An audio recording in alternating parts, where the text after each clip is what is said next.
வணக்கம் நண்பர்களே, நான் உங்கள் சாய் சக்தி பேசுகிறேன். ட்ரேடிங் பேசிக்ஸ் சீரீஸோட சாப்டர் 7.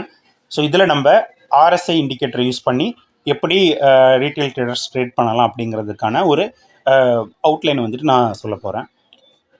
ஆர்எஸ்ஐ அப்படின்னா என்னென்னா ரிலேட்டிவ் ஸ்ட்ரென்த் இண்டெக்ஸ். ஸோ இது வந்துட்டு ஒரு மொமெண்டம் ஆசிலேட்டர் அப்படின்னு இதை வந்துட்டு சொல்லுவாங்க. ஸோ இது பொதுவாக என்னென்னா 0க்கும் 100க்கும் நடுவில் தான் இது வந்துட்டு மூவ் ஆகிட்டே இருக்கும். ட்ரெடிஷ்னலாக என்ன சொல்லுவாங்கன்னா, ஆர்எஸ்ஐ 70க்கு மேலே இருக்கும்போது அந்த ஒரு பர்டிகுலர் ஷேர் வந்துட்டு நிறைய பேர் வாங்கிட்டதா ஓவர் பாட் கண்டிஷன் அப்படின்னு சொல்லுவாங்க.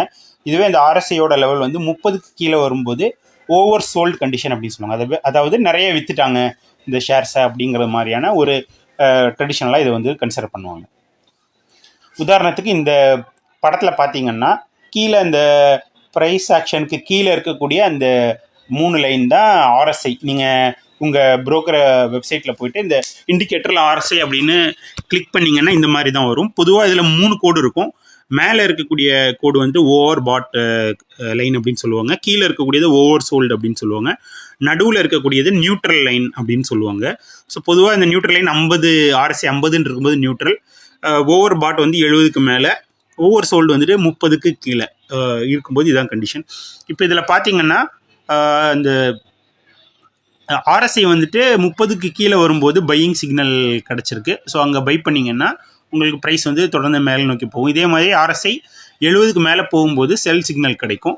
ஸோ அந்த சிக்னல் அந்த லைனை கிராஸ் பண்ணும்போது நீங்கள் விற்றீங்கன்னா உங்களுக்கு வந்துட்டு ப்ரைஸ் வந்து கீழே போகும் அப்படிங்கிறத ஒரு தாட். ஸோ இதை பேஸ் பண்ணி ட்ரேட் பண்ணுறவங்க இருக்காங்க. இது வந்துட்டு நிஃப்டியோட டே சார்ட். ஸோ இதில் பர்டிகுலராக பார்த்தீங்கன்னா இந்த செப்டம்பர் எண்டில் ஒரு தடவை ஆர்எஸ்ஐ வந்துட்டு 70க்கு மேலே போயிருக்கு. அந்த இடத்துல நீங்கள் செல் பண்ணியிருந்தீங்கன்னா தொடர்ந்து டிசம்பர் ஸ்டார்டிங் வரைக்கும் உங்களுக்கு ப்ரைஸ் கீழே வந்திருக்கும். இதே மாதிரி டிசம்பர் ஸ்டார்டிங்கில் 30 டச் பண்ணியிருக்கு. அந்த இடத்துல வாங்கினீங்கன்னா ஜனவரி ஸ்டார்டிங் வரைக்கும் ப்ரைஸ் மேலே போயிருக்கு.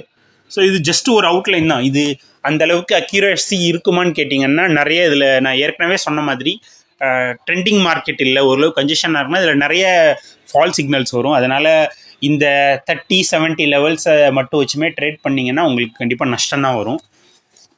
ஸோ இதுக்காக என்ன பண்ணுவாங்கன்னா ஆர்எஸ்ஐ டைவர்ஜென்ஸ் அப்படிங்கிற ஒரு ஸ்ட்ராட்டஜியை வந்துட்டு நிறைய பேர் யூஸ் பண்ணுவாங்க. இந்த ஆர்எஸ்ஐ டைவர்ஜென்ஸில் 2 வகையான டைவர்ஜென்ஸ் இருக்குது.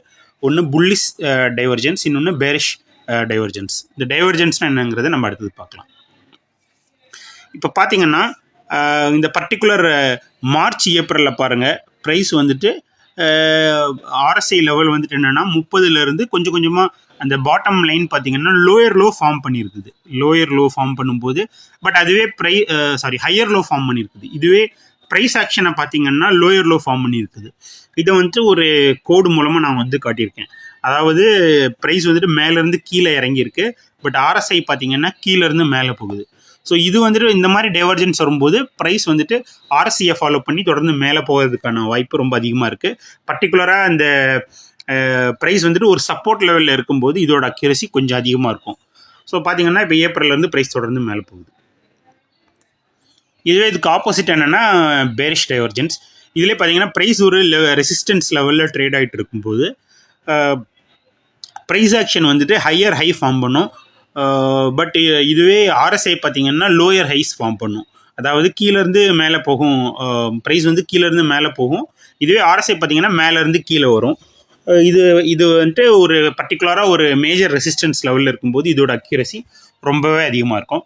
ஸோ இதை யூஸ் பண்ணியும் நிறைய பேர் வந்துட்டு ட்ரேட் பண்ணுறவங்க மார்க்கெட்டில் இருக்காங்க. இதுவுமே அக்யூரேட்டாக இருக்குமான்னு கேட்டிங்கன்னா எனக்கு அக்யூரசி இதோட லெவல் வந்துட்டு எப்போவுமே இருக்காது. இது வந்து பர்டிகுலராக நீங்கள் ஹையர் ரெசிஸ்டன்ஸ் லெவலில் இருக்கும்போது இது கொஞ்சம் அக்யூரேட்டாக இருக்கும். பட் நம்ம நிறைய பேரால் அந்த ரெசிஸ்டன்ஸ் லெவலில் கரெக்டாக நம்மளால் கெஸ் பண்ண முடியாது. ஸோ அதனால் இதில் ஃபெயிலியர் ரேட் வர்றதுக்கான வாய்ப்புகள் அதிகமாக இருக்கும். பட் இருந்தாலும் இதே நான் சொல்லித்தரேன்னா ரீட்டைல் ட்ரேடர்ஸ் நிறைய பேர் எப்படி ட்ராப் ஆகிறாங்க அப்படிங்கிறத பற்றி நம்ம இந்த ஐசிடி பேசிக் சீரீஸில் நம்ம கற்றுப்போம். ஸோ அப்போ இந்த மாதிரி ஆர்எஸ்ஐ எப்படி ஒர்க் ஆகுது அப்படிங்கிறது தெரியும் போது நமக்கு அது ரொம்பவே யூஸ்ஃபுல்லாக இருக்கும்.